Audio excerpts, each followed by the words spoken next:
AP ఎన్నికల సమయంలో ఎన్నికల తర్వాత జబర్దస్త్ కమెడియన్లో రోజాని ఏ రేంజ్లో విమర్శించారో మనందరికీ తెలిసిందే. ఇప్పటికీ విమర్శిస్తూనే ఉన్నారు. మరీ ముఖ్యంగా కిరా కార్పి అయితే రోజాని డైమండ్ రాణి అని అంటూ చాలా ఘోరంగా మాట్లాడిన విషయం తెలిసిందే. హైపర్ ఆది కూడా. ఇలా చాలా మంది జబర్దస్త్ కమెడియన్స్ రోజాని మామూలుగా ఆడుకోవడం లేదు.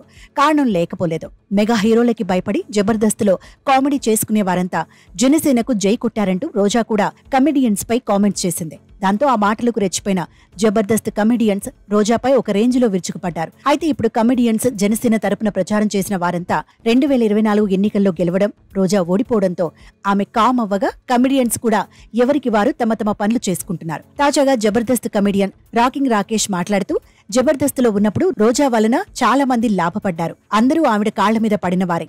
వంగి వంగి నమస్కారాలు చేశారు. ఆవిడ అందరికీ సహాయం చేసింది. కానీ రాజకీయాలకొచ్చేసరికి అందరూ రోజా గారికి యాంటీ అయ్యారు. రోజా గారిని అన్నన్ని మాటలు అనాల్సిన అవసరం లేదు. ఆవిడ వలన జబర్దస్త్ లో లాభపడిన వారే ఎక్కువగా ఉన్నారు. ఎవ్వరూ ఏది మొదలుపెట్టినా రోజా గారు వెళ్లి వాళ్ళని ఆశీర్వదించేవారు. ఆర్పీ కూడా నెల్లూరు చేపల పులుసు ఓపెనింగ్ కి ఆవిడ్ని పిలిచాడు. రోజా వర్సెస్ జబర్దస్త్ కమెడియన్స్ పై రాకింగ్ రాకేష్ చేసిన కామెంట్స్ వైరల్ గా మారాయి. ప్రస్తుతం రాకేష్ చేసిన వ్యాఖ్యలు సోషల్ మీడియాలో వైరల్ అవ్వడంతో చాలా మంది ఆ మాటలను ఏకీభవిస్తూ కామెంట్లు చేస్తున్నారు.